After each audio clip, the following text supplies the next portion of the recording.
नमस्कार मित्रांनो, ओम नमः शिवाय. मित्रांनो, आजच्या व्हिडिओमध्ये आपण अशी हृदयस्पर्शी आणि डोळ्यात अश्रू आणणारी कहाणी ऐकणार आहोत.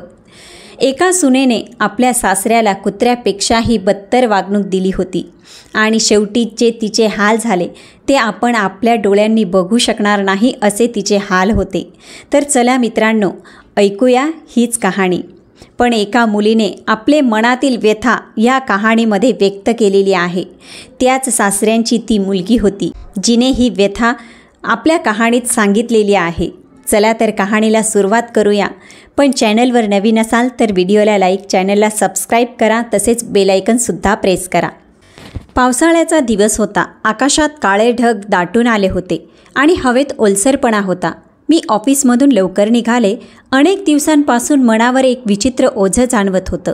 ना जाणे का, पण बाबांची आठवण फार तीव्रतेने येत होती. दुपारी अचानक मन बेचैन झालं म्हणून ठरवलं भावाच्या घरी जावं. कदाचित बाबांशी काही बोलता येईल. बाबांचं घर माझ्याच वसाहतीत होतं, पण मनाने अनेकदा पावलं थांबली. मला ठाऊक होतं की आईच्या जाण्यानंतर बाबा जणू घरात परके झाले होते. नवीन पिढीचं वागणं, त्यांचे नियम आणि सवयी बाबांच्या मनाला पटत नव्हत्या. वहिनीही काही खास प्रेमळ नव्हत्या. जेव्हा जेव्हा बाबांचा विषय निघायचा त्यांच्या कपाळावर आठ्या पडायच्या. मी दरवाजा ठोठावला तेव्हा वहिनींनी उघडला. नेहमीप्रमाणे त्यांच्या चेहऱ्यावर बनावटी हसू होतं. अरे या ना या, बाबा घरी आहेत का? जरा भेटायला आले होते, मी विचारलं. वहिनी हलकंसं हसत म्हणाले, ते त्यांच्या कोणत्या तरी जुन्या मित्राकडे गेले आहेत. कदाचित आज रात्री तिथेच राहतील. माझ्या मनाला काही केल्यास शांतता लाभली नाही. मी दाराच्या उंबरठ्यावरच उभी राहिले. काहीतरी होतं जे बरोबर वाटत नव्हतं. मी परतायचा विचार करत होते. तेवढ्यात वरच्या मजल्यावरून खोकलण्याचा हलकासा आवाज आला. हा आवाज माझ्यासाठी नवीन नव्हता. लहानपणापासून बाबांचा खास पद्धतीचा खोकला माझ्या मनावर कोरलेला होता. मी थबकले. वहिनी तत्काळ म्हणाल्या, अरे ते येथीलच सुदाम काका आहेत. वरच्या छपरावरून आवाज येतोय. पण माझे पाय थांबणारे नव्हते. मी माझे बूट काढले आणि हळूहळू जिने चढू लागले. कदाचित मला थांबवण्यासाठी वहिनीही माझ्या मागोमाग आल्या. वर काही नाही, फक्त जुन्या सामानाची खोली आहे. तुम्ही का त्रास घेत आहात? त्यांच्या आवाजात घाबरले पण होतं. मी काहीही बोलले नाही, पण माझे पाय आणखीनच वेगाने पुढे निघाले. टेरेसवर पाऊल ठेवताच जणू माझ्या संपूर्ण शरीरातून वीज चमकून गेली. ऊन खूप तीव्र होतं. तेच ऊन ज्यामध्ये पक्षीसुद्धा सावलीच्या शोधात असतात.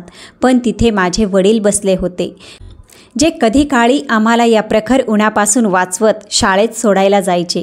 आज मात्र तेच त्या जळत्या उन्हात एका जुन्या चटईवर बसले होते, जिचे कडे फाटले होते. असं वाटत होतं जणू ते त्या घराचा भागच नाहीत. त्यांचे कपडे घामाने भिजले होते. चेहरा पिवळसर दिसत होता आणि डोळ्यात ती शांतता होती जी एका लाचार माणसाची शेवटची आर्जव असते.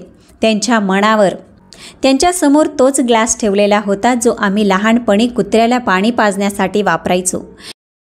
त्यात 2 कडक झालेल्या पोळीच्या चकत्या टाकलेल्या होत्या. शक्यतो सकाळच्या किंवा कदाचित कालच्या असाव्यात.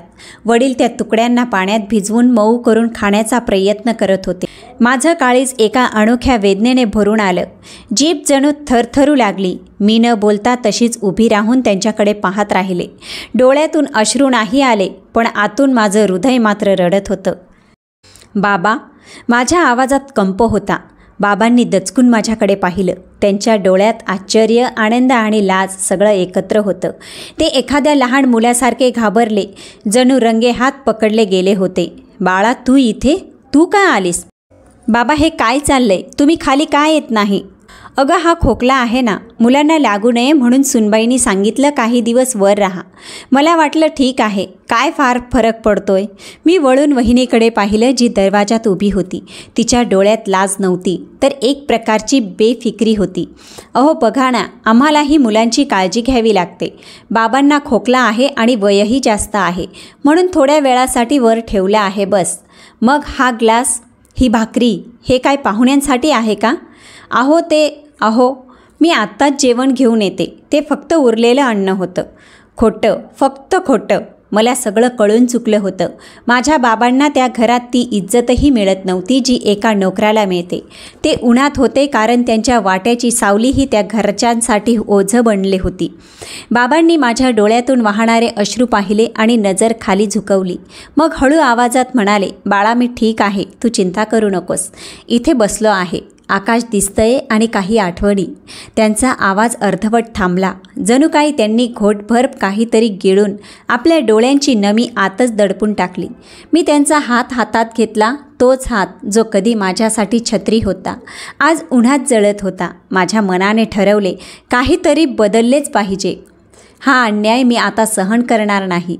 माझं पहिलं पाऊल म्हणजे बाबांना त्या घरातून घेऊन माझ्या घरी आणणं. जरी मी लगेच त्यांना घरी आणू शकले नाही तरी गेल्या प्रसंगानंतर माझं मन शांत नव्हतं. रोज दुपारी त्यांच्यासाठी काही ना काही घेऊन जात असे. थोडा वेळ त्यांच्यासोबत बसत असे. त्यांचं बोलणं ऐकत असे. त्यांचं दुःख वाटून घ्यायचा प्रयत्न करत होती. ती गच्चीवरील खोली माझी रोजची सवय झाली होती. पण कदाचित माझे हे प्रेम कोणाला तरी खटकू लागले होते. एक दिवस नेहमीप्रमाणे जेव्हा मी बाबांच्या खोलीत पोहोचले तेव्हा त्यांचा चेहरा थोडा पडलेला वाटला. विचारल्यावर ते फक्त एवढेच म्हणाले, बाळा आता जास्त येत जाऊ नकोस, सगळ्यांना ते आवडत नाही. का बाबा, मी तुमची मुलगी आहे, मला तुम्हाला भेटायलाही बंदी आहे का? ते गप्पच राहिले. त्यांच्या डोळ्यात अशी काही भीती होती जी एखाद्या येऊ घातलेल्या वादळाची चाहूल देत होती. त्याच संध्याकाळी जेव्हा मी परत येत होते तेव्हा जिन्याच्या वळणावर अचानक वहिनीचा आवाज ऐकू आला. त्या आपल्या फोनवर कोणाशी तरी बोलत होत्या. त्यांचा आवाज मोठा होता. हो, मी अनेकदा पाहिलं आहे. ते मला विचित्र नजरेने बघतात. वय झालंय पण नियत संशयास्पद वाटते. आता तर निमित्तानं वर येतात. कधी पाणी मागतात, कधी काहीतरी वेगळं. माझे पाय तिथंच थांबले. माझ्या डोळ्यात आश्चर्य दाटलं. हे खरंच माझ्या वडिलांवर आरोप करत आहेत. मी पुढे जाऊन त्यांच्यासमोर उभी राहिले आणि विचारलं, वहिनी तुम्ही माझ्या वडिलांवर आरोप करताय का? वहिनी चमकल्या पण लगेच सावरल्या. मी आरोप करत नाही, फक्त ते मला विचित्र नजरेने पाहतात. माझं मन अस्वस्थ होतं. आणि तू तर रोज त्यांच्याजवळ जातेस, तुला अंदाज आला पाहिजे, वहिनी म्हणाल्या. मी संतापानं ओरडले, ते तुझे सासरे आहेत, तुला लाज नाही वाटत? त्याच वेळी दादा आला. त्याच्या चेहऱ्यावर संशय आणि गंभीरतेचं सावट होतं. इथे काय चाललंय? त्यांनी विचारलं. वहिनी लगेच त्यांच्याजवळ गेल्या आणि डोळ्यात अश्रू आणून म्हणाल्या, मी काही बोलले नाही, फक्त तुला सांगितलं की मला काहीतरी वेगळं वाटतं. बाबा आधीसारखे राहिले नाहीत. दादाने माझ्याकडे पाहिलं आणि कोणताही प्रश्न न विचारता म्हणाले, जर तुला काही विचित्र वाटत असेल तर मी बोलतो, बाबांना विचारतो. माझा आवाज कडक झाला. काय म्हणायचंय तुला? फक्त तुझ्या बायकोच्या भावनेवरून माझ्या वडिलांवर आरोप करतोयस? भाऊ शांत होता आणि हीच शांतता माझ्या हृदयावर खोल जखम करून गेली. मला समजलं होतं की घराच्या भिंती आधीच खोट्याच्या पायावर डगमगायला लागल्या आहेत आणि आता त्या कोसळण्याची वेळ आली आहे. सकाळचा उजेड अजून पूर्ण पसरलाही नव्हता की माझ्या फोनची घंटी वाजली. दादाचा नंबर होता. मन अनामिक भीतीने धडधडू लागलं. कॉल उचलला तर मागे गोंधळाचा आवाज येत होता. बस, खूप झालं, आता मी अजून सहन करू शकत नाही. दादाचा आवाज संतापाने भरलेला होता. मी घाबरून विचारलं, काय झालं? सगळं ठीक आहे ना? येऊन स्वतःच बघ. कॉल कट झाला. मी घाईघाईने दादाच्या घरी पोहोचले. दरवाजा उघडाच होता. अंगणात काही बायका जमल्या होत्या. सगळ्यांच्या डोळ्यात प्रश्न आणि चेहऱ्यावर आश्चर्य होतं. मी आत गेल्यावर पाहते तर माझे वडील दरवाजाच्या बाहेर जमिनीवर पडलेले होते. त्यांच्या कपड्यांना माती लागलेली होती. चेहरा लालसर झाला होता आणि डोळ्यात तोच वेदनेचा भाव होता जो एखाद्या वादळानंतरच्या विध्वंसासारखा असतो. माझे थरथरणारे पाय त्यांच्याजवळ जाऊन थांबले, पण माझा आवाज घशातच अडकला. मी काही बोलू शकले नाही. फक्त माझ्या डोळ्यातून अश्रू वाहू लागले. त्यांनी माझ्याकडे पाहिलं. त्यांचा चेहरा थरथरत होता. ओठ सुकले होते आणि त्यांच्या आवाजात तीच भीती होती जी प्रत्येक खऱ्या बापाच्या हृदयात येते जेव्हा त्यांचं अपत्य त्यांना उंबरठ्याबाहेर हाकलून लावते. बाळा, मी काही केलं नाही. ती मला चपलेने मारायची, असं म्हणताच त्याचं डोकं माझ्या खांद्यावर झुकलं. मी सुन्न झाले. या शब्दांनी माझ्या हृदयाला बोचकून काढलं. काय म्हणालात तुम्ही? वहिनीने मारलं? बाबांच्या डोळ्यातून अश्रू वाहू लागले आणि ते माझ्या पदरात जिरले. इतक्यात दादा बाहेर आले. त्यांच्या चेहऱ्यावर कठोरता, डोळ्यात तिरस्कार होता. घेऊन जा यांना. तुला यांच्यासोबत राहायला इतकं आवडतं ना, मग घेऊन जा त्यांना. या घरात यांची काहीच जागा नाही.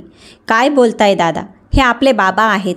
त्यांनी आपल्याला वाढवलं, आपल्यासाठी आपलं संपूर्ण आयुष्य समर्पित केलं. हेच म्हणायचे ते आधी. दादा तडफडून म्हणाले, पण आता हे तसे राहिले नाहीत. हे तुलासुद्धा चुकीच्या नजरेने बघतात आणि माझ्या बायकोलाही.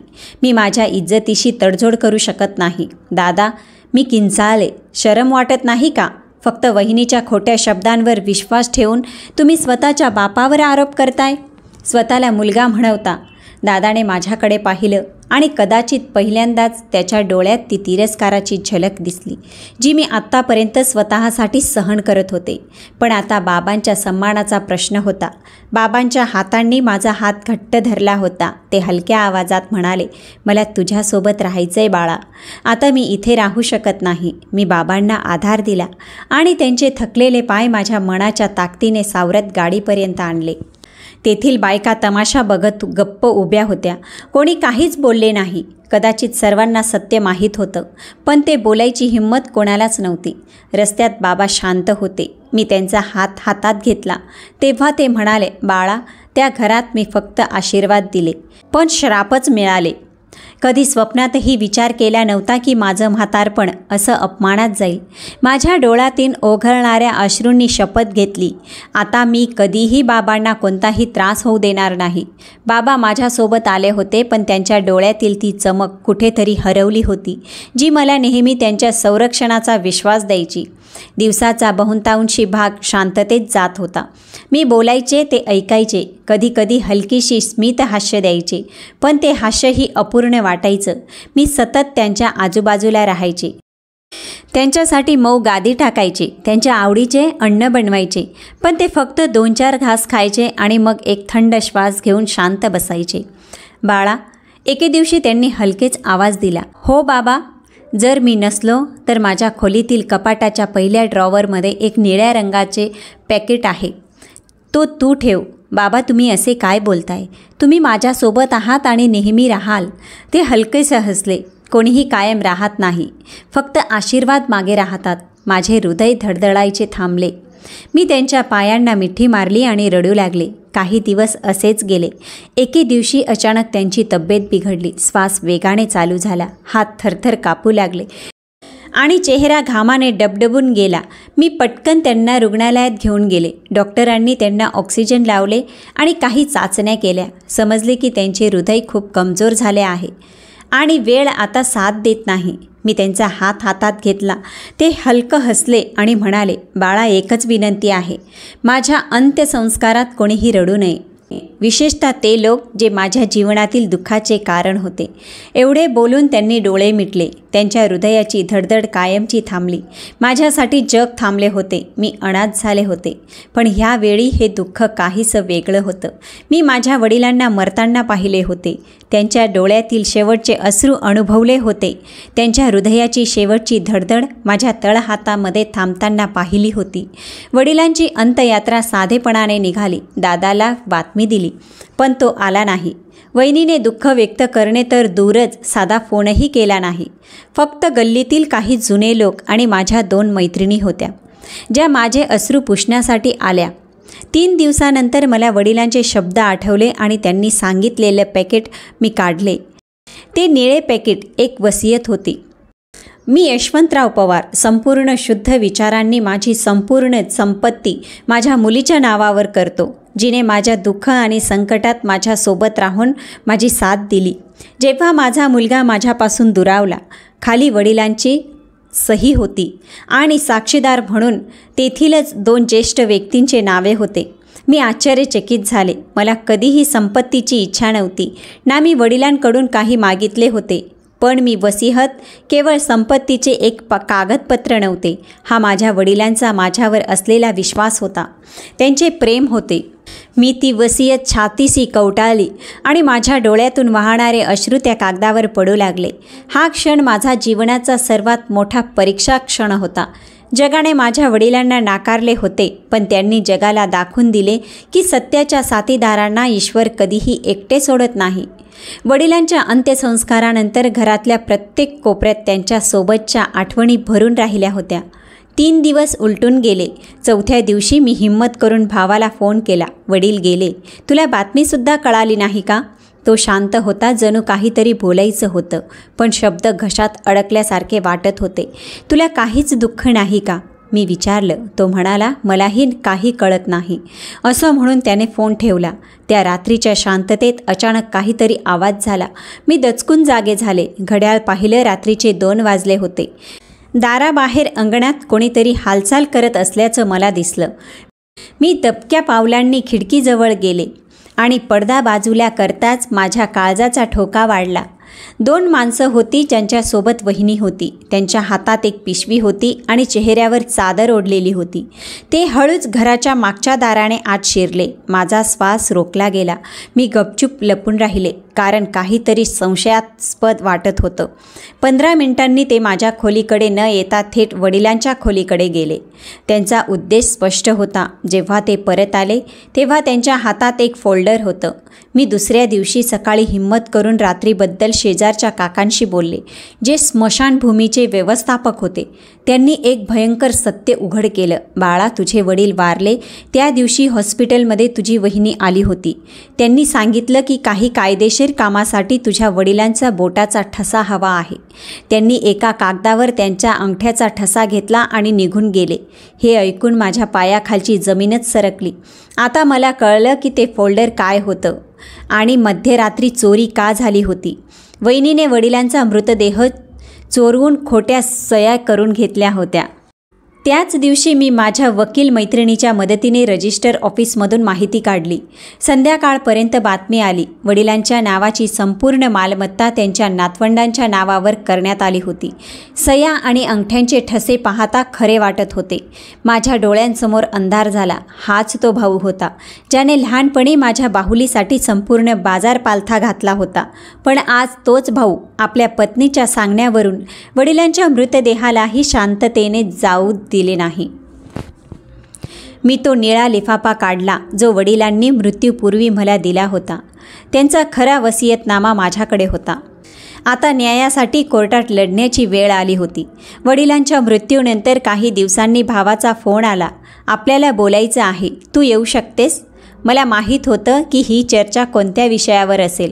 माझे हात आपसूक त्या निळ्या लिफाफ्याकडे वळले, पण मनाने सांगितले, अजून नाही, अजून संयम ठेव. भावाच्या घरी पोचले तर वहिनी आधीच ड्रॉइंग रूममध्ये बसलेल्या होत्या. त्यांच्या चेहऱ्यावर नेहमीपेक्षा जास्त सौम्यता होती आणि डोळ्यात एक विचित्र चमक, जणू काही यशाची नशा चढली होती. औपचारिक बोलणी संपताच भावाने थेट मुद्द्यावर येत सांगितलं, आम्ही संपत्तीच्या कागदपत्राची नोंद अपडेट करून घेतली आहे. बाबांनी आपल्या हयातीतच ही वसियत लिहून ठेवली होती, ज्यामध्ये त्यांच्या संपूर्ण संपत्तीवर नातवंडांचे नाव असणार होते. माझ्या ओठांवर एक शब्द आला. मनात आले की खरी वसियत काढून त्यांच्या तोंडावर फेकावी आणि मोठ्याने सांगावे, तुम्ही सगळे खोटे आहात. पण माझी जीभ थिजली होती. दादाने काही क्षण माझ्या शांततेकडे पाहिलं आणि मग म्हणाला, आम्हाला सगळं शांततेत आणि कुठलाही वाद न होता पार पाडावं असं वाटतंय. शेवटी तू एकटी आहेस. बाबांनी तुलाही मनापासून काही ना काही दिलं असेलच. मी त्याच्या बोलण्यावर काही न बोलता डोळे खाली केले. वहिनीने हळू आवाजात टोमण्याचा वार करत ती म्हणाली, बाबांनाही माहीत होतं की वंश फक्त मुलगेच वाढवतात, म्हणूनच त्यांनी संपत्तीवर मुलांचाच हक्क दिला. माझ्या मनात एक वेदनेची लाट उठली, पण मी शांत राहिले. मला बाबांचे शेवटचे क्षण आठवले, त्यांच्या डोळ्यातली ती असहाय्यता आणि तो शेवटचं वाक्य, बाळ, माझ्या जाण्यानंतर हा लिफाफा सांभाळ. दादाने टेपल्यावर काही कागद ठेवले आणि म्हणाला, ही कागदपत्रांची प्रामाणिक प्रती आहेत. तूही सही करून टाक, म्हणजे प्रतिक्रिया पूर्ण होईल. माझे हात थरथरू लागले. मी कागद पाहिले तेव्हा त्यावर नकली सही आणि खोटे अंगठ्याचे ठसे स्पष्ट दिसले. मला सगळं कळून चुकलं, पण मी चेहऱ्यावर काहीच भावना दाखवल्या नाहीत. मी सही केली नाही. फक्त हलक्या आवाजात म्हणाले, मला विचार करू द्या. वहिनी पटकन म्हणाली, विचार करण्यासारखं काय आहे? सगळं स्पष्ट आहे. आणि जर बाबांना तुला काही द्यायचं असतं तर त्यांनी ते लिहून ठेवलं असतं. मी वर पाहून म्हणाले, तुम्ही त्यांचं मन वाचलं होतं. की फक्त वसियत? हे म्हणत मी उठले आणि दरवाजाकडे निघून गेले. घरी परतल्यावर माझ्या डोळ्यातले अश्रू थांबायचे नाव घेत नव्हते. मला ठाऊक होतं की खोटं म्हणजे काय असतं, पण मी माझ्या वडिलांची मुलगी होते जी शांत राहू शकत होती, पण लाचार नव्हती. त्या रात्री मला झोपच आली नाही. परत त्या लिफाफ्याला उघडलं, वाचलं आणि वडिलांची सही बोटांनी स्पर्श करून पाहिली. जणू त्यांचा हात धरला होता. आता वडिलांचा न्याय त्यांच्या वसायतीत नव्हता, तर माझ्या धैर्यात होता. महिना झाला होता. वडिलांच्या जाण्यानं माझ्या आत्म्याला जणू शरीरापासून दूर खेचून नेलं होतं. प्रत्येक दिवस त्यांच्याशिवाय अपूर्ण वाटत होता.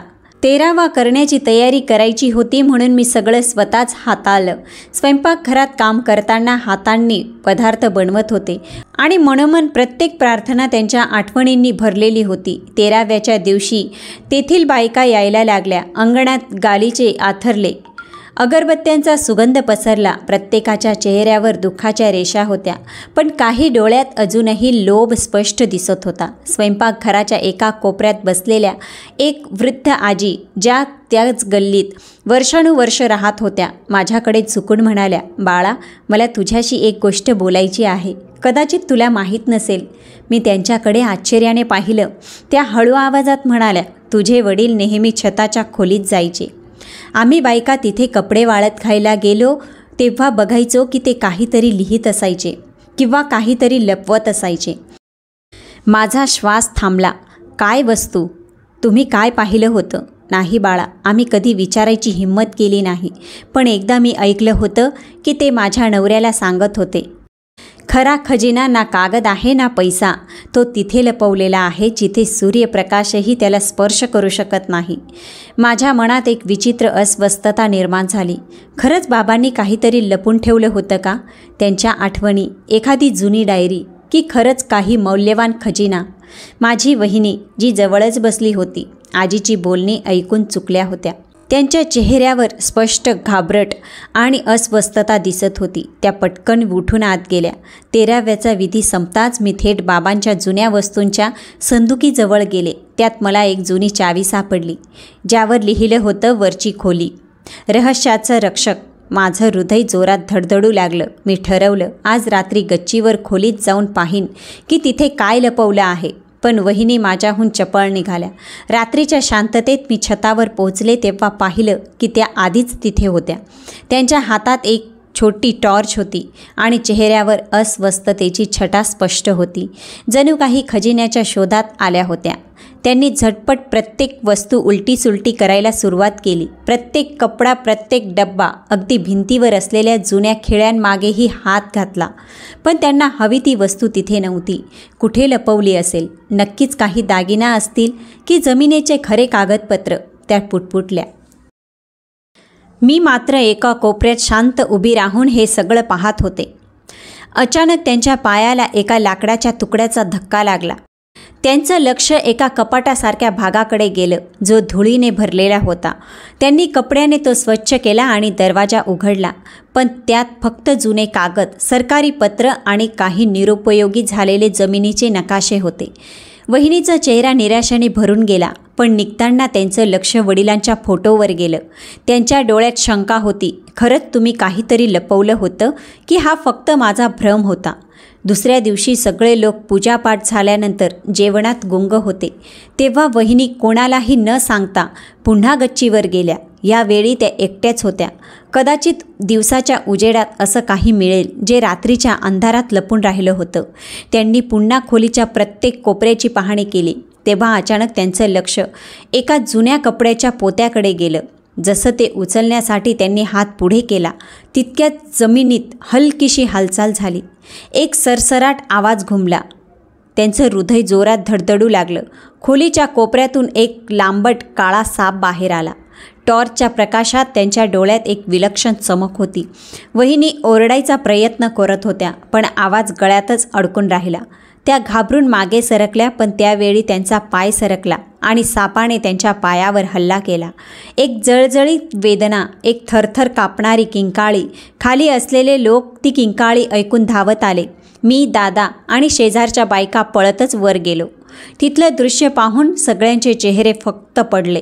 वहिनी जमिनीवर तरफडत होत्या. त्यांचा चेहरा पिवळसर झाला होता. श्वास वेगाने आणि तुटक चालला होता. आम्ही त्यांना ताबडतोब दवाखान्यात दाखल केलं. पण डॉक्टरांच्या चेहऱ्याकडे पाहूनच कळून गेलं की विष शरीरभर पसरला आहे. डॉक्टर म्हणाले, आम्ही शक्य तितके प्रयत्न करत आहोत, पण हे विष अत्यंत घातक आहे. पहिल्यांदाच मी दादाच्या डोळ्यात खरी भीती पाहिली. तोच दादा ज्याने आपल्या वडिलांना घराबाहेर काढायला एक क्षणही विचार केला नव्हता. तोच आज आपल्या पत्नीला ह्या अवस्थेत पाहून पूर्णपणे कोलमडून गेला होता. वहिनी अख्खी रात्र मृत्यूशी झुंजत राहिल्या. कधी त्यांचे डोळे मिटत तर कधी त्या पुटपुटत. खोली, छप्पर, खजाना सगळं माझं. आता सगळं स्पष्ट झालं होतं. लोभ माणसाला कुठून कुठे घेऊन जातो. सकाळी डॉक्टरांनी आम्हाला बाजूला नेऊन सांगितलं, विषाचा परिणाम त्यांच्या मज्जासंस्थेवर झाला आहे. त्यांना लकवा मारला आहे. त्यांचा उजवा भाग पूर्णपणे निष्क्रिय झाला आहे.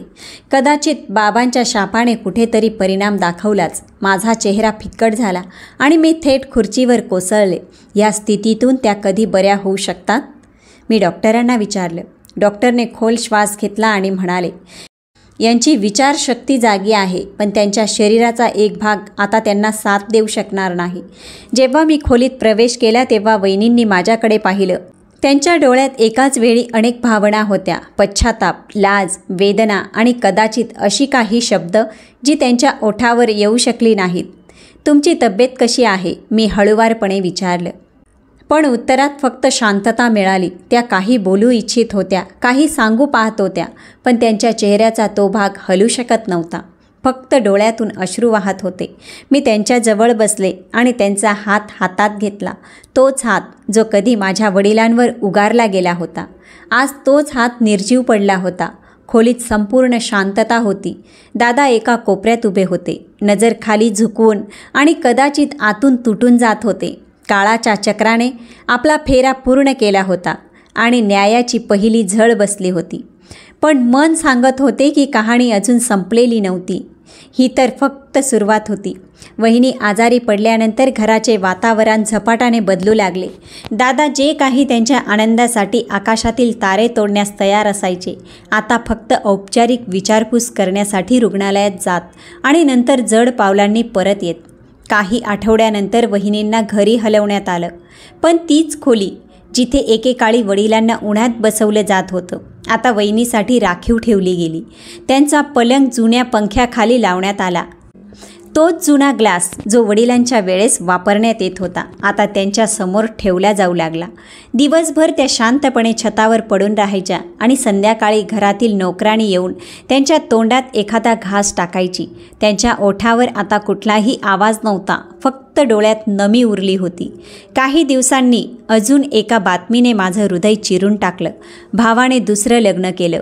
नवीन नवरी, सुंदर, तरुण आणि बोलण्यात पटाईत होती. तीच मुलं जी एकेकाळी वहिनींच्या मांडीवर खेळायची, आता नव्या आईच्या रंगात रंगू लागली. मोठ्या मुलीने बोलणं सोडून दिलं. मुलगा नाराज राहू लागला. नवीन आईने लवकरच घरावर आपली पकड मजबूत केली आणि मुलांना वहिनीपासून दूर केलं. ते वारंवार बोलू लागले, आई आजारी आहे, तिचा वास येतो, आपण त्यांच्या खोलीत जाऊ शकत नाही.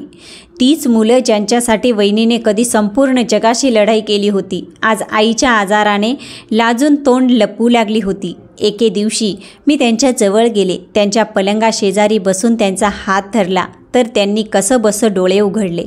त्यांच्या चेहऱ्यावर कुठल्याही तक्रारीचा भाव नव्हता, फक्त एक गूढ उदासी दाटून आली होती.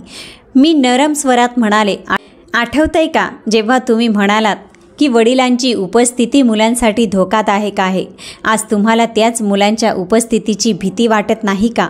त्या काही बोलू शकल्या नाहीत. फक्त डोळ्यांच्या कडा ओलसर झाल्या आणि अश्रू वाहू लागले. नवीन पत्नी आता घराची मालकीण बनली होती आणि वहिनी फक्त एक साहुली बनून राहिल्या होत्या. एक ओझं, एक असं अस्तित्व जे सगळ्यांनी विसरून जावं असं वाटत होतं. पण मी मात्र विसरले नव्हते. मी प्रत्येक क्षणी वडिलांची आठवण मनात जपून ठेवत होते आणि रोज छताकडे बघून असं वाटायचं की हे कर्मफळाचे ते क्षण आहेत जिथे काळाने न्यायाचा हात धरला आहे. एके दिवशी नोकराणीने जे सहज सांगितलं, अन्न उरलं होतं ते मी जुन्या वाटीत ठेवलं आहे. जी वडिलांच्या काळात वापरली जायची. मी चकित झाले. तीच वाटी ज्यात कधी काळी माझ्या वडिलांना अन्न दिलं जायचं, जी कधी कुत्र्यासाठी वापरली जात होती, आज पुन्हा वापरली जात आहे. पण यावेळी त्यावर ओरडणारा आवाज माझ्या वडिलांचा नव्हता, तर तो माझ्या वहिनींचा होता. जसे नोकराणीने ती वाटी त्यांच्या पुढे ठेवली, त्यांच्या डोळ्यात दहशत दाटून आली. त्यांचं संपूर्ण शरीर थरथरू लागलं. ओठातून शब्द जणू अडखळत बाहेर पडत होते. आणि मग एक किंकाळी, नाही, ही वाटी ती माझ्यासमोर ठेवू नकोस. नाही. त्यांचे शब्द अपूर्ण राहिले. त्यांचा आवाज, त्यांची थरथर, त्यांची किंकाळी सगळं काही सांगून गेली. त्यांची किंकाळी ऐकून नवीन पत्नी धावत वर आली. मुलं घाबरली. त्यांनी कानावर बोटं ठेवली. दादाने एका क्षणासाठी विचार केला. मग आकाशाकडे पाहत हळू आवाजात म्हणाला, ही तीच वाटी कधी बाबांच्या समोर ठेवली जात होती. नव्या वहिनीने टोमणा मारला. ते तर पुरुष होते, सहन करू शकत होते. पण ही तर बाई आहे. हिला इतकं त्रास का? मी शांत होते. पण माझ्या आतमध्ये किंकाळ्या घुमत होत्या. त्याच किंकाळ्या ज्या बाबांच्या शांततेत दडल्या होत्या, त्याच वेदना ज्या त्यांनी गिळून टाकल्या होत्या, आणि आज त्या किंकाळ्याच वहिनीच्या आवाजात व्यक्त होत होत्या. मी गच्चीवर गेले. त्यांच्याजवळ जाऊन बसले. त्यांनी माझ्याकडे पाहिले. त्यांच्या डोळ्यात दुःखाची लहर होती. कदाचित माफी मागायची होती, किंवा कदाचित न्याय हवा होता. ही तीच वाटी आहे ज्यावर तुम्ही हसत होतात. त्यांच्या डोळ्यातून 2 अश्रू गळून उशीत मुरले. मी ती वाटी दूर फिरकावली आणि नवीन ताटात जेवण वाढून त्यांच्या समोर ठेवलं. माझ्या बाबांची बेइज्जती मला सहन होत नव्हती आणि कोणाचीही होऊ द्यायची नव्हती. पण हा काळाचा न्याय होता, जो प्रत्येकाच्या दारात कधी ना कधी येतोच. प्यादे तेच राहतात, फक्त चेहरे बदलतात. त्या माझ्याकडे पाहत राहिल्या. कदाचित काहीतरी तुटलं किंवा काहीतरी जोडलं गेलं, पण आता वेळ फक्त शांततेत बोलत होती. आणि ती किंकाळी, ती अजूनही गच्चीच्या भिंतीमध्ये घुमत होती. मी खाली उतरले, पण मनावर एक अजबसं ओझं होतं. प्रत्येक पाऊल असं वाटत होतं जणू काही अनोळखी ओझं वाहून नेत आहे. मी खोलीत प्रवेश केला आणि बाबांच्या फोटोसमोर बसले. तोच फोटो जो त्यांच्या निधनानंतर मी माझ्या अंथरुणाच्या जवळ ठेवला होता. फोटोतील त्यांचा हसरा चेहरा पाहून माझ्या डोळ्यातून शांत अश्रू वाहू लागले. हळूच म्हटलं, बाबा, मी तुमचा हक्क मिळवला, तुमची प्रतिष्ठा वाचवली, तुमचं नाव पवित्र ठेवलं.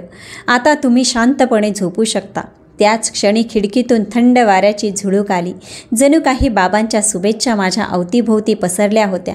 वहिनी आधीच दुःखाच्या वेदना सहन करत होती आणि आता तिच्या मनालाही धक्का बसू लागला. भावाच्या नव्या बायकोने संपूर्ण घरावर ताबा मिळवला होता. तिच्या गोड गप्पा, निरागस चेहरा आणि कपाटाच्या जाळ्याने घरातल्यांनाही फसवलं होतं. तिने हळूहळू वहिनीच्या मुलांना तिच्या विरुद्ध भडकवण्याचं कारस्थान सुरू केलं. तुमची आई आता काहीही करू शकत नाही. ती फक्त अंथरुणाला खिळून आहे. हे घर तुमच्या वडिलांनी माझ्यासाठी उभारलं आहे. जर सन्मानाने जगायचं असेल तर तुमच्या आईला आई मानणं सोडून द्या. मुलं निरागस होती. हळूहळू दिशाभूल होऊ लागली. त्या बाईने चतुराईने त्यांच्या हृदयात स्वतःच्या आईबद्दल द्वेषाचं बीज पेरायला सुरुवात केली. मी ज्यावेळी वहिनीला भेटायला गेले, ती मला टक लावून बघत राहायची. जणू काहीतरी सांगायचं होतं, पण ती शब्दात व्यक्त करू शकत नव्हती. एके दिवशी छतावर मी तिला जोरजोरात काहीतरी बोलण्याचा प्रयत्न करताना पाहिलं, पण आवाज निघत नव्हता. फक्त डोळ्यात अश्रू होते आणि ओठ हलत होते. जणू काही प्रार्थना किंवा शाप उच्चारत होती. पण मीही गप्प बसणाऱ्या व्यक्तींमध्ये नव्हती. वडिलांची वसियत माझ्याकडे सुरक्षित होती, खऱ्या साक्षीदारांच्या सहीसकट, त्यांच्या स्वतःच्या हस्ताक्षरात लिहिलेली आणि अंगठ्याच्या ठशासह. पण मला माहीत होतं की खोट्याची भिंत पाडण्यासाठी योग्य वेळेची प्रतीक्षा करावी लागते, आणि ती वेळ आली होती. दादा आणि त्यांच्या नवीन पत्नीने बनावटी कागदपत्रांच्या मदतीने वडिलांची संपत्ती बळकावली होती. त्यांनी स्वतःला कायदेशीर वारसदार सिद्ध केलं होतं. पण मला माहीत होतं की आता एकमेव मार्ग न्यायालयाचा होता. मी वकिलांचा संपर्क केला आणि सर्व दस्तावेज त्यांच्याकडे सुपूर्द केले. वकिलांनी कागदपत्रे पाहून सांगितलं, ही तर सरळ सरळ फसवणूक आहे. जर साक्षीदार न्यायालयात हजर झाले आणि सह्यांची ओळख पटली तर केस आपल्याच बाजूने लागेल. न्यायालयात दावा दाखल करण्यात आला. पहिल्याच सुनावणीत न्यायाधीशांनी नोटीस काढली आणि बनावटी कागदपत्रांची फॉरेन्सिक तपासणी करण्याचे आदेश दिले. जेव्हा भावाला ही बातमी समजली तेव्हा त्याच्या डोळ्यात पहिल्यांदाच भीती दिसली. नवीन पत्नीने त्याला भडकावले, हे सगळं तुझ्या बहिणीचं कारस्थान आहे. ती तुला संपत्तीतून बेदखल करू इच्छित आहे. पण मला कोणाचाही हिस्सा नको होता. मला फक्त न्याय हवा होता.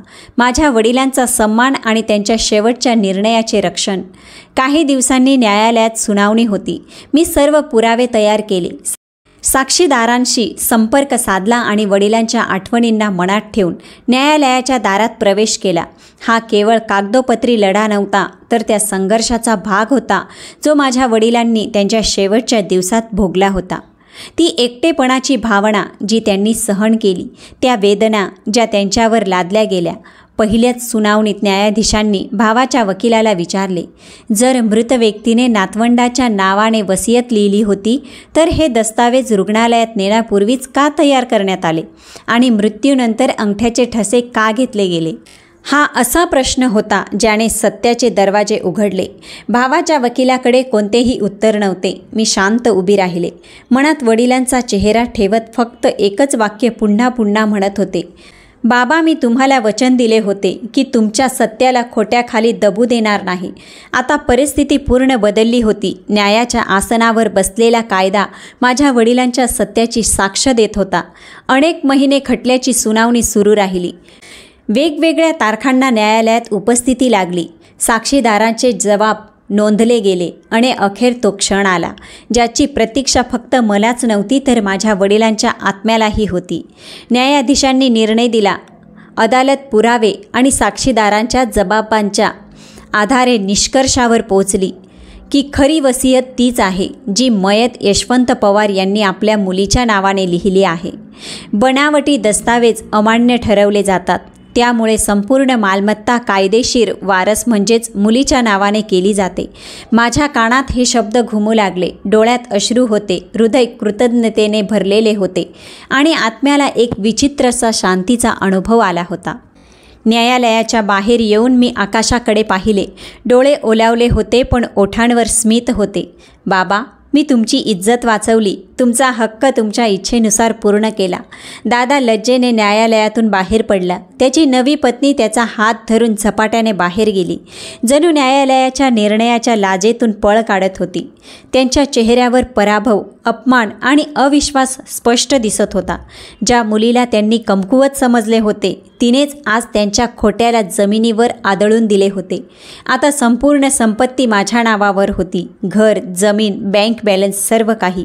पण त्या क्षणी माझ्या हृदयाने आणखी एक निर्णय घेतला. सर्वात वेगळा आणि सर्वात महत्त्वाचा निर्णय. मी वकिलांना सांगितलं, मला ही संपत्ती नको. ती एखाद्या अनाथाश्रमाला दान करा. वकील आश्चर्याने म्हणाले, तुम्हाला कल्पना आहे का की किती मोठी रक्कम आहे? मी हलकंसं हसत उत्तर दिलं, मला फक्त एवढीच कल्पना आहे की माझ्या वडिलांनी संपूर्ण आयुष्य दुसऱ्यांसाठी समर्पित केलं होतं. मला वाटतं की त्यांचा पुण्यप्रताप त्या मुलांना मिळावा ज्यांच्यावर वडिलांचे छत्र नाही. काही दिवसातच संपूर्ण संपत्ती एका प्रसिद्ध अनाथ आश्रमाच्या नावावर केली गेली. जेव्हा मी पहिल्यांदा त्या अनाथ मुलांना भेटले तेव्हा त्यांच्या आनंदी चेहऱ्यांकडे पाहून माझ्या मनाला जे शांततेचा आणि समाधानाचा अनुभव झाला तो जगात कोणत्याही संपत्तीपेक्षा मोठा होता. मी वडिलांचा फोटो तिथल्या भिंतीवर लावला आणि खाली लिहिलं, हे घर त्या मुलांसाठी आहे ज्यांचे वडील नाहीत पण त्यांना आशीर्वाद देणाऱ्या माया आणि बहिणीसाठी आहे. तिकडे भाऊ मात्र दिवसेंदिवस अधिकच खचत गेला. जो माणूस अहंकाराने भरलेला होता तो आता लाजेची चादर ओढून लपण्याचा प्रयत्न करत होता. नव्या पत्नीनेही त्याची साथ सोडली. मुलंही दूर झाली आणि त्याच्या घरात फक्त शांतताच पसरली. तीच छप्पर आणि वहिनीचं तेच ठिकाण. लकव्याच्या झटक्यानं त्यांची बोलती पूर्णपणे बंद झाली होती. कोणताच शब्द उच्चारता येत नव्हता पण डोळे मात्र सर्व काही सांगत होते. एक दिवस मी त्यांच्याकडे गेले तर पाहिलं की त्यांची तब्येत आणखी खालावली होती. डोळ्यांभोवती काळे गडद वर्तुळे पडली होती. केस विस्कटलेले होते. शरीर थकलेलं होतं आणि आत्मा थकलेली भासत होती. मी त्यांच्या जवळ बसले आणि त्यांचा हात हातात घेतला जो अगदी निर्जीव वाटत होता. त्यांनी माझ्याकडे पाहिलं आणि काही वेळ शांत राहिल्या. मग त्यांच्या डोळ्यातून अश्रू वाहू लागले. ना त्या माफी मागू शकत होत्या, ना स्वतःला स्पष्ट करू शकत होत्या. पण त्यांच्या डोळ्यात जे दुःख आणि पश्चाताप होता तो कोणत्याही शब्दापेक्षा अधिक बोलका होता. मी त्यांच्या हातावर हात ठेवला आणि मृदू स्वरात म्हटलं, मी तुमच्याशी बदला घेतला नाही, मी फक्त न्याय केला. त्या माझ्याकडे सतत पाहत राहिल्या. कदाचित माझं हे वाक्य त्यांच्या मनाला थोडा दिलासा देऊन गेलं. कदाचित त्यांच्या वेदना अजून खोलवर करून गेलं. मी उठले, आकाशाकडे पाहिलं आणि मनोमन विचार केला. हा काळाचा न्याय होता जो पूर्ण झाला. सकाळच्या थंड वाऱ्यात एक वेगळाच शांत भाव होता. जणू निसर्गाने काहीतरी सांगितलं होतं, असं काही जे शब्दापलीकडचं होतं पण हृदयात उतरत होतं. मी पांढऱ्या ओढणीने लपेटलेली मान झुकवून हळूहळू स्मशानभूमीकडे चालत होते. हातात गुलाबाची फुलं होती आणि मनात त्या साऱ्या आठवणी ज्या वडिलांसोबत घालवल्या होत्या आणि त्या देखील ज्या वडिलांविना गेल्या होत्या. स्मशानभूमीत पोहोचल्यावर पाय आपोआप थबकले. हे तेच ठिकाण होतं जिथे मी माझ्या वडिलांना मातीच्या सुपूर्त केलं होतं. तो क्षण आठवला जेव्हा त्यांचं डोकं माझ्या बोटांना स्पर्शून गेलं होतं आणि आज त्यांच्या मातीसमोर उभी राहून मान झुकून हात जोडले. माझा आवाज अश्रूंनी भरला होता. बाबा, तुमच्या लेकीने न्याय मिळवून दिला. तुमचा सन्मान, तुमचं नाव सगळं पुन्हा परत आणलं. माझ्या डोळ्यातून ओघळलेले अश्रू त्या मातीत मुरत होते. मला ठाऊक होतं की तुम्ही मला पाहत आहात आणि मनोमन हसत असाल. तुम्ही म्हणाला होता, मुलींवर विश्वास ठेवा, आणि मी तो विश्वास सार्थ ठरवलं. बाबा, मी मातीजवळ बसले, गुलाबाची फुलं हळूवार मातीत ठेवली आणि हळूहळू त्या क्षणांना आठवू लागले जेव्हा तुम्ही माझ्यासाठी अभेद्य भिंत बनवून उभे राहायचे. जेव्हा मी लहानपणी घाबरून तुमच्या मागे लपायचे आणि तुम्ही हसत म्हणायचात, बाळा, जोपर्यंत मी आहे तुला काहीही होऊ देणार नाही. आज तेच वचन मी तुम्हाला पुन्हा दिलं होतं. जोपर्यंत मी आहे तुमच्या सन्मानाला धक्का लागू देणार नाही. थोड्या वेळानं मी उठले, शेवटचं मातीकडे पाहिलं आणि मग आकाशाकडे नजर टाकली. सूर्यकिरणं आता मवाळ झाली होती. जणू ती देखील त्या मुलीला सलाम करत होती जिने आपल्या वडिलांच्या न्यायाला जिवंत ठेवलं. दिवस महिन्यात बदलले, महिने वर्षात. हळूहळू आयुष्य पुन्हा आपल्या मार्गावर आलं. पण त्या काळात जे काही घडलं ते माझ्या आत्म्याचा भाग बनून राहिलं. भाऊ एकटा पडला. त्याच्या नवीन पत्नीनेही त्याला सोडलं आणि त्याची मुलं द्वेषात वाढून मौनाची शिकार झाली. वहिनी अजूनही जिवंत होत्या, पण फक्त एक श्वास घेणारं शरीर उरलं होतं. त्यांच्या डोळ्यात अजूनही चेतना होती, पण बोलण्याची ताकद काळाच्या ओघात हरवली होती. कधी कधी असं वाटायचं जणू त्या आपल्या डोळ्यातून मला माफी मागत आहेत. मी ते जुनं घर विकून अनाथालयात आणखी खोल्या बांधल्या, जिथे शिकणाऱ्या मुलांच्या चेहऱ्यावरील हसूच माझ्या आयुष्याचं समाधान बनलं. प्रत्येक शुक्रवारी मी त्या मुलांना भेटायला जायचे, त्यांच्यासोबत बसून जेवायचे, त्यांची गोष्ट ऐकायचे आणि मनोमन देवाचे आभार मानायचे. हे भगवान, तू मला सत्याचा मार्ग दाखवला, मला संयम दिला आणि ती हिंमत दिली जी अन्यायाविरुद्ध उभं राहण्यासाठी पुरेशी होती. आणि मग एक दिवस जेव्हा माझं पुस्तक पूर्ण झालं तेव्हा मी त्याला नाव दिलं, गच्चीवरील आकाश. ही माझी गोष्ट होती, माझ्या वडिलांची, माझ्या संयमाची, माझ्या अश्रूंची, प्रार्थनांची आणि त्या न्यायाची, जो काळाने स्वतःच्या हातांनी लिहिला. पुस्तकाच्या शेवटच्या पानावर मी एक वाक्य लिहिलं, हीच ती सत्यता जी आपण विसरतो, पण काळ नाही, तो सगळं सुरक्षित ठेवतो. आणि त्या कधी काळी एखाद्या छताखालून, एखाद्या सावलीतून किंवा एखाद्या किंकाळीतून पुन्हा परत आणतो.